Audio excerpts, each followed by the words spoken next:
How's it going? Welcome to another live Facebook.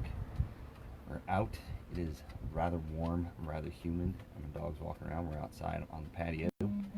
So doing a little conversation, it dawned upon me after talking to one of my athletes about the term race effort, race pacing, tempo work, that type of thing. I want to clear it up for what I intend as using those terms. In my workouts, especially, there's two different ways to use it. There's the running side. Running's a little bit easier. So say you're going to train for a half marathon, 5K, full marathon, whatever you're going to do. Now you pick a pace. Say I want to finish, 20-minute 5K. So you can back your pace and figure out what you need to do for that race pace. Or you're going to do a marathon. Say you want to do a 3:30. You back into what pace you need to hold to finish a race. So running's a little bit easier in regards of race pacing. You can actually pick a pace and kind of train to that.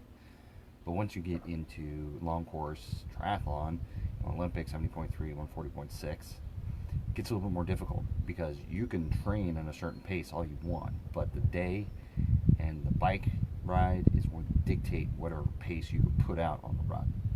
You can push yourself as hard as you want, but if you're toast, if your legs are done, you didn't hit your nutrition right, you didn't hit your hydration right, it's hot out there, anything can mess with your pace. So what I intend for my athletes, and I'll move this up a little closer, I know it's kind of windy, so if you can't hear me, get a nice close-up of me talking. So what I intend for my athletes when I put in race effort, race pace, tempo work, zone 3, it's kind of interchangeable when I'm talking about it. So that is more looking at the heart rate zones or perceived rate of exertion. So you want to be in the higher end of zone 3. So you're in the race, and you're working hard, but you can maintain that level of effort for 13.1 mile run, 26.2 mile run. So while you're doing your run, because most of the time you're not going to do a 56-mile bike ride and then go out and do a 13.1 mile run until race day, or 112-mile bike ride and 26.2 mile run. So it's hard to simulate that on a training day. So when you're doing your race effort, your race tempos and that type of thing, when you're going out and doing the training, I highly recommend having the heart rate monitor so you can see where your heart rate is going, especially and I'll take here in Kansas City for example. This morning it was beautiful. It was in the 70s. I ran over, my daughter's doing conditioning for volleyball for school, so we ran over with the other kids, dropped her off, and then we did some running around and playing in a park.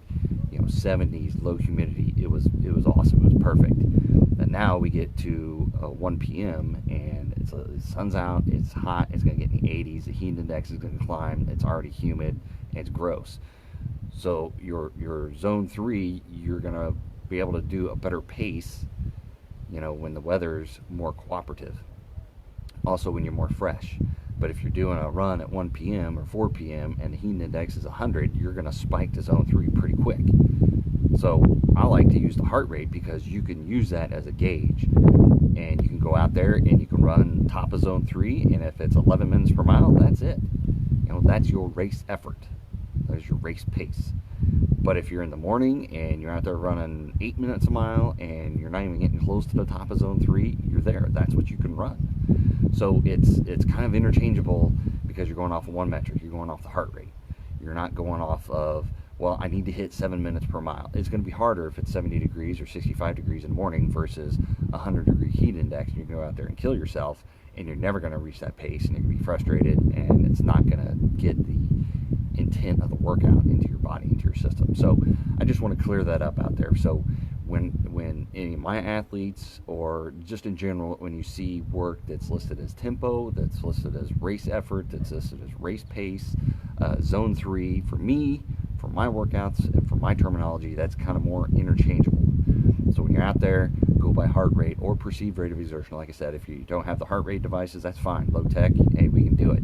But just go out there, and it's something that you can maintain for that distance. So if it's a 100-degree heat index and you've got a 6-mile tempo run, then you go out there and you run at a pace that's taxing, that's a race effort level, but you can keep doing that 6 miles. You're not going to burn out in the first 2 miles. So if you're out there and you're doing 7 minutes per mile and you gas out at mile 3 and you're supposed to do 6 miles, obviously that's not race tempo, that's not race effort, that's not race zone 3 or anything. But you can kind of feel that. Well, hopefully you can hear me. It's kind of windy out here all of a sudden. I tried to do it outside with less wind because I know that messes with the Facebook Live. But anyway, so that's my intent.